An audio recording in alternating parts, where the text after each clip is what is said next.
ایمان ہے رمضان، ایمان ہے رمضان۔ بسم اللہ الرحمن الرحیم۔ خواتین حضرات، کتب نما کے میزبان سعود عثمانی کا سلام قبول کیجیے۔ آج کے اس پروگرام میں جس کتاب پر ہم گفتگو کریں گے وہ محتاج تعارف نہیں ہے۔ احادیث مبارکہ کی شورۂ آفاق کتاب الجامع الصحیح للامام البخاری ہمارے اس پروگرام کا موضوع ہے، اور اس کتاب کو عام عرف میں بخاری شریف اور صحیح بخاری کہا جاتا ہے۔ خواتین حضرات، ہماری خوش قسمتی ہے کہ ہمارے ساتھ اس نشست میں تشریف فرما ہیں پروفیسر مولانا یوسف خان صاحب، جو اسسٹنٹ پروفیسر اسلامیات ہیں گورنمنٹ شالیمار کالج باغبان پورہ کے، اور سینئر استاد ہیں مشہور علمی درسگاہ جامعہ اشرفیہ کے لیے۔ پروفیسر صاحب، السلام علیکم۔ وعلیکم السلام۔ میں آپ کو اس نشست میں خوش آمدید کہتا ہوں، اور جس کتاب پر ہم آج گفتگو کریں گے وہ آپ کے علم میں ہے کہ اس کے لیے عوام و خواص میں بہت تعارف موجود ہے اور کسی تعارف کی محتاج نہیں۔ لیکن سب سے پہلے میں یہ گزارش کرنا چاہوں گا کہ اس کتاب کی احادیث مبارکہ کے دیگر مجموعوں پر کیا فوقیت اس کو حاصل ہے اور کیا اہمیت اس کو حاصل ہے؟ بسم اللہ الرحمن الرحیم۔ سب سے پہلی بنیادی بات تو یہ ہے کہ اس کتاب میں جس دور میں یہ تصنیف ہو رہی ہے اس دور سے ہی ہم یہ محسوس کر سکیں گے اور معلوم کر سکیں گے کہ اس کی فوقیت باقی کتب پر کیسے ہوئی۔ بس اوقات یہ سمجھ لیا جاتا ہے کہ شاید بخاری شریف کی اہمیت اسی لیے ہے کہ یہیں سے بخاری شریف کی کتب کا آغاز ہوا اور جو حدیث کی کتب ہیں ان کی تصنیف و تالیف کا آغاز ہوا۔ حالانکہ اگر ہم تھوڑا سا ماضی میں دیکھیں تو اس تاریخ کو دیکھیں تو ہمیں معلوم ہوتا ہے کہ محدثین نے اس کو 3 ادوار میں تقسیم کیا، کہ پہلا دور تو ہے دور نبوی صلی اللہ علیہ وسلم، جو کہ پہلی صدی ہجری کے اختتام تک یہ دور چلتا ہے، جس میں کہ احادیث مدون ہوئیں اور اس میں مختلف صحابہ اکرام رضوان اللہ علیہ مجمعین کے احادیث کے مجموعے موجود تھے، جیسے صحیفہ ابی ہریرہ موجود تھا، اور یعنی گویا عہد نبوی میں بھی کتابت حدیث شروع ہو چکی۔ جی الحمدللہ۔ پھر اس کے بعد مورخین اور محدثین یہ لکھتے ہیں کہ دوسری صدی ہجری کے نصف تک یہ دور گزرا، جس میں کہ تابعین نے کام کیا، اور اس میں جیسے مسند امام احمد بن حنبل وغیرہ یہ کتب تصنیف ہوئیں۔ اس کے بعد تیسرا جو دور آتا ہے وہ آتا ہے دوسری صدی ہجری کے نصف آخر سے لے کر چوتھی صدی ہجری کے آخر تک۔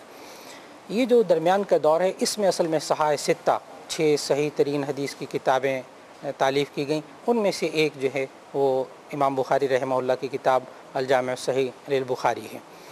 اور اس میں جو امام بخاری رحمہ اللہ کی اس کتاب کے اگر ہم نام کو ذہن میں رکھ لیں کہ انہوں نے جو اصل پورا نام رکھا تھا وہ تھا کہ الجامع الصحیح المسند المختصر من حدیث رسول اللہ صلی اللہ علیہ وسلم و سننہ و ایامہ، یہ پورا اس کا نام ہے، اور مشہور یہ صحیح بخاری یا جامع بخاری یعنی کے نام یہی سے نام امام بخاری نے اس کے لیے رکھا۔ جی بالکل۔ اب ہم اگر اس نام کے صرف ترجمے اور مفہوم میں جائیں تو اس سے باقی کتب احادیث سے اس کی امتیازی حیثیت معلوم ہو جاتی۔ پہلا جو اس نام کا حصہ ہے وہ الجامع کا یہ جو ایک اصطلاح ہے احادیث کے محدثین کے ہاں، وہ یہ ہے کہ جامع صرف اس حدیث کی کتاب کو کہا جاتا ہے جس میں 8 قسم کے مضامین ہوں: سیر، آداب، تفسیر، عقائد، فتن، اشراط، احکام، مناقب، یعنی یہ 8 یعنی قسم جن میں یہ شامل ہوں گے اسے جامع کہا جائے گا۔ یعنی سیر جس میں کہ تمام مغازی وغیرہ سیرت کی احادیث وہ موجود ہوں، اور اس میں آداب جتنے ہیں زندگی کے اس پر احادیث موجود ہوں، پھر اس کے بعد تفسیر پر مشتمل ہوں، پھر اس پر احکام شرعیہ جو ہیں وہ اس میں موجود ہوں، پھر فتن جو مختلف فتنے زمانے میں ظاہر ہوں گے اس کے متعلق احادیث موجود ہوں، اشراط علامات قیامت کے بارے میں موجود ہوں، مناقب یعنی فضائل صحابہ اہل بیت وغیرہ کے مناقب موجود ہوں، تو تب کہیں جا کر اس کتاب کو جامع کہا جاتا ہے۔ تو اس وجہ سے یہ کتاب جامع بخاری چونکہ 8 مضامین پر مشتمل ہے، ایک تو اس لیے اس کو امتیازی حیثیت حاصل ہے باقی کتب پر۔ پھر اس کے بعد دوسرا جو لفظ ہے اس میں وہ ہے الصحیح۔ جب ہم کہتے ہیں صحیح بخاری تو بس اوقات ہم وہ صحیح اور غلط کے عوامی مفہوم میں ذہن چلا جاتا ہے۔ میں سوال آپ سے پوچھنا چاہتا تھا کہ عوام الناس کے ذہن میں یہ ہوتا ہے، اور ہم سب کے ذہن میں یہ ہے کہ شاید یہ صحیح جو اردو میں جن معنوں میں استعمال ہوتا ہے صحیح اور غلط کے معنوں میں، تو کیا یہ وہ لفظ ہے یا یہ علم حدیث کی کوئی اصطلاح ہے؟ آپ نے بالکل بہت عمدہ سوال فرمایا کہ واقعی بعض لوگ جب یہ کہتے ہیں کہ یہ حدیث صحیح بخاری میں آتی ہے تو لوگ ایک سوال کرتے ہیں کہ جی باقی کتب میں جو احادیث ہیں وہ غلط ہیں. حالانکہ یہ بات نہیں، بلکہ یہ صحیح جو ہے بطور ایک اصطلاح کے ایک ٹرم کے طور پر جو محدثین کے ہاں اصطلاح ہے اس کے طور پر استعمال ہوا ہے. اور صحیح اس حدیث کو کہتے ہیں کہ جو اس راوی سے لے کر اور نبی صلی اللہ علیہ وسلم تک بالکل اس کے راوی بیان کرنے میں متصل، سند متصل کے ساتھ موجود ہوں، اس میں کوئی راوی درمیان میں مس نہ ہوا ہو، اور سب کے سب راوی عادل ہوں اور ثقہ ہوں، یعنی مضبوط ہوں، یعنی کئی قابل شرائط اعتماد ہوں. موجود ہوں. جی بالکل. اور پھر اس میں کوئی شاذ اور روایت نہ ہو، اور اس میں تمام معلول کوئی روایت اس میں موجود نہ ہو، تو ایسی صورت میں اس کو صحیح کہا جاتا ہے. گویا ایک خاص پیمانہ مخصوص کر دیا گیا، اور جو حدیث اس شرط پر پوری اترے گی، ان شرائط پر پوری اترے گی، اسے صحیح کہا اسے صحیح کہا جائے گا. اور پھر اس کے بعد دوسرا نام کا حصہ المسند. اس کا معنی بھی یہ ہے کہ وہ سند متصل، یعنی راوی سے لے کر نبی صلی اللہ علیہ وسلم تک اس حدیث کے تمام راوی جو ہیں وہ موجود ہیں اور وہ احادیث مرفوعہ ہیں. پھر اس کے بعد اس کتاب کے اندر امام بخاری رحمہ اللہ نے جو چیز رکھی اہم ترین وہ یہ ہے کہ نبی صلی اللہ علیہ وسلم کے احادیث، اس میں صرف نبی صلی اللہ علیہ وسلم سے ہی مرفوعاً منقول احادیث لی جائیں اور باقی احادیث نہ لی جائیں.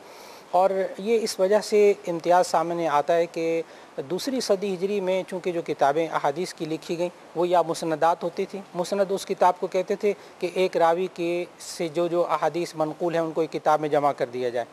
یا مصنفات ہوتی تھیں. مصنف بھی ایک خاص قسم کی، جیسے مصنف عبد الرزاق وغیرہ. یعنی یہ بھی ایک کیٹیگری ہے. جی بالکل. علم حدیث کی کتابوں کی ایک کیٹیگری کہ ایک شیخ نے، ایک استاد نے اپنی جتنی روایات اس کے پاس جمع ہیں وہ سب ایک کتاب میں جمع کر دیں.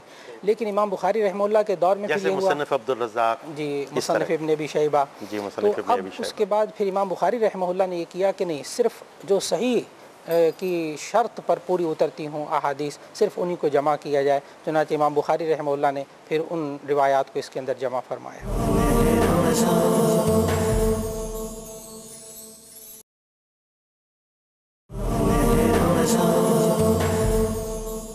ورنہ یہ میں مختصراً چاہوں گا کہ آپ امام بخاری کے حالات زندگی پر بھی کچھ گفتگو فرمائیں. ہمارے ناظرین کو یہ معلوم ہو کہ وہ کہاں پیدا ہوئے، کیا ان کے علمی مشاغل تھے، اور پھر کہاں سفر ان کو پیش آئے اور زندگی کا وقت کہاں گزارے. امام بخاری رحمہ اللہ یہ سن 194 ہجری میں 13 شوال کو پیدا ہوئے جمعے کے دن، اور پھر اس کے بعد زندگی کا سفر چلتا رہا، اور پھر 256 ہجری میں ان کا عید الفطر کی رات کو انتقال ہوا. گویا کہ شوال ہی میں پیدا ہو رہے ہیں اور شوال ہی میں وصال ہو رہا ہے. تو تقریباً 62 سال کے قریب عمر انہوں نے پائی.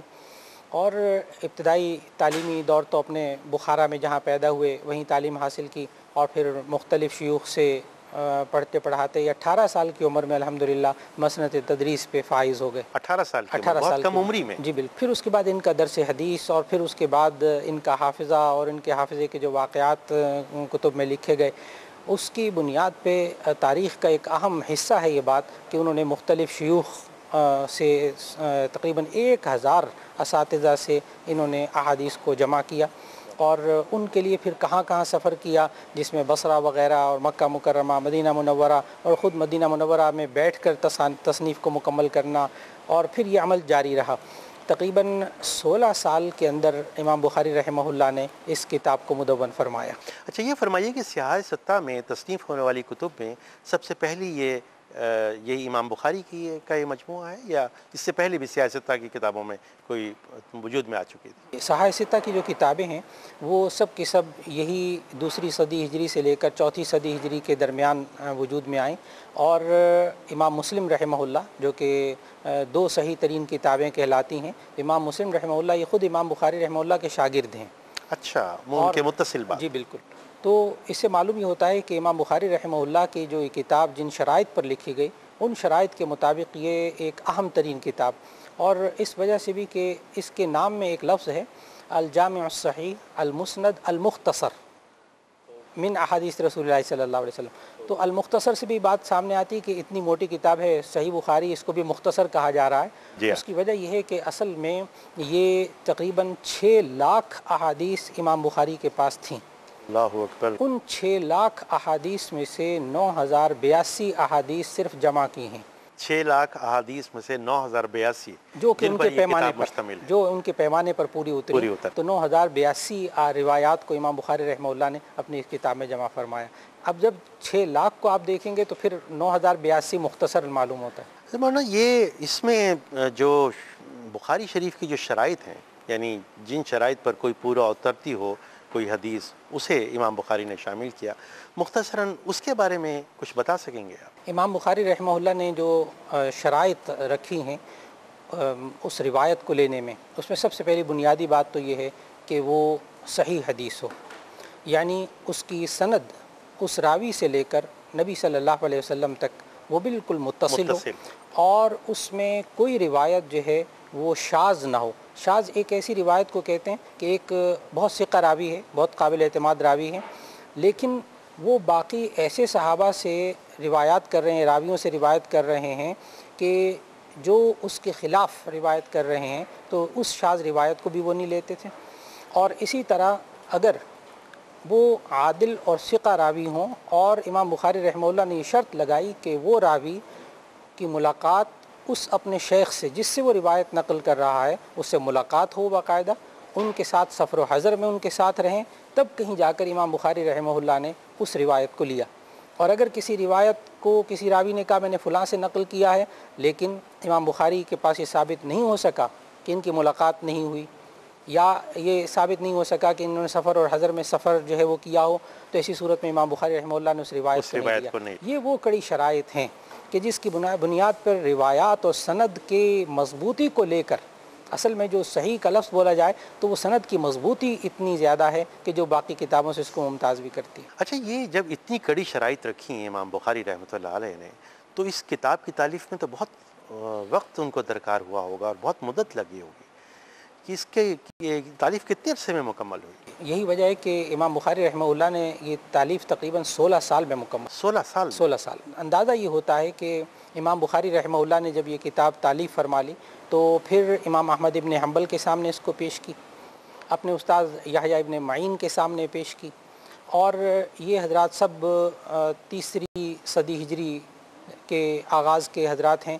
معلوم ہوتا ہے کہ امام بخاری رحمہ اللہ نے یہ کتاب اپنی جوانی کی عمر میں تقریباً مکمل فرما لی تھی۔ تو 16 سال کی عمر میں اس کو تصنیف فرمایا، اور ماشاءاللہ یہ ایسی ایک تالیف ہوئی کہ اس کے بعد رہتی دنیا تک امام بخاری کا نام بھی زندہ رہے گا، اور ان کو امام المحدثین اسی بنیاد پر کہا۔ مولانا یوسف خان صاحب، یہ بخاری شریف کے ابواب اور عنوانات، اس پر بھی کوئی خصوصی توجہ کی گئی ہے، اور کہا گیا ہے کہ اس کے باب قائم کرنے میں امام بخاری نے بہت سی حکمتیں رکھی ہیں، اس پر کوئی روشنی ڈالنا پسند فرمائیں گے؟ دراصل جس کو آپ اپنے سوال میں باب کہہ رہے ہیں کہ صحیح بخاری کے باب، تو اس کو علم حدیث کی اصطلاح میں اور محدثین کی اصطلاح میں جب کوئی محدث کوئی باب قائم کرتا ہے، کوئی عنوان قائم کرتا ہے، اپنے مضمون کے شروع میں ہیڈنگ لگاتے ہیں، تو اس کو کہتے ہیں ترجمۃ الباب۔ ترجمۃ الباب، اور اس باب کو کہتے ہیں، جو جمع کا لفظ بولا جاتا ہے، تراجم ابواب۔ تو امام بخاری رحمہ اللہ کی یہ جو ابواب کے عنوانات ہیں، یعنی تراجم ابواب بخاری، یہ تمام صحائف ستہ کی کتابوں میں سب سے زیادہ مشکل ترین عنوانات ہیں۔ آپ حیران ہوں گے کہ مشکل ترین اس لیے نہیں کہ لوگوں کے لیے مشکل ہو جائیں، بلکہ اس لیے کہ امام بخاری رحمہ اللہ نے باقی کتابوں میں، مثال کے طور پر جامع ترمذی میں یا سنن ابی داود میں جو ابواب ہیں، آپ باب کا عنوان پڑھیے، آپ کو پتہ چل جائے گا اس باب میں حدیث کون سی آ رہی ہے، مضمون کون سا آ رہا ہے، اور کون سے مسئلہ بیان ہو رہا ہے، آپ کو ایک دم معلوم ہو جائے گا۔ لیکن امام بخاری رحمہ اللہ جو باب قائم کرتے ہیں، وہ دراصل ایک سیدھا سادہ عنوان نہیں ہوتا، بلکہ امام بخاری رحمہ اللہ یہ بتانا چاہتے ہیں اس باب کے عنوان سے کہ اس حدیث سے کیا مسئلہ مستنبط ہوتا ہے، اور پھر باب کے عنوان ہی میں کبھی وہ آیت لے آتے ہیں، کبھی وہ کسی تابعی کا یا صحابی کا قول لے آتے ہیں، اور پھر اس کے ساتھ وہ حدیث کو لاتے ہیں اور اس سے مسئلے کا استنباط کرتے ہیں۔ چنانچہ بعض جگہوں میں باب کے عنوان میں اور حدیث کے ترجمے میں طلباء کو، بلکہ اساتذہ کو کوئی جوڑ اور تعلق سمجھ میں نہیں آتا کہ اس میں کیا آخر ربط ہوگا، لیکن امام بخاری کا ذہن، ان کا استنباط، ان کا اجتہاد، یہ اتنا ایک مسلم امر ہے کہ رہتی دنیا تک انشاءاللہ اس کا اعتراف کیا گیا کہ امام بخاری رحمہ اللہ نے اتنا علمی گہرائی کے ساتھ ان احادیث کے اندر جا کر لوگوں کے سامنے ان مسائل کا حل پیش کیا۔ مولانا میں بہت ہی ممنون ہوں کہ آپ نے اس نشست میں شرکت فرمائی، ہمارے پروگرام کو رونق بخشی، اور اتنی بڑی کتاب پر آپ نے بہت معلومات افزا گفتگو فرمائی۔ خواتین و حضرات، ہمارے اس پروگرام کا وقت اب ختم ہوتا ہے۔ کتب نما کے میزبان سعود عثمانی کو اجازت دیجیے، اگلے پروگرام اگلی کتاب کے ساتھ پھر حاضری ہوگی۔ اللہ حافظ۔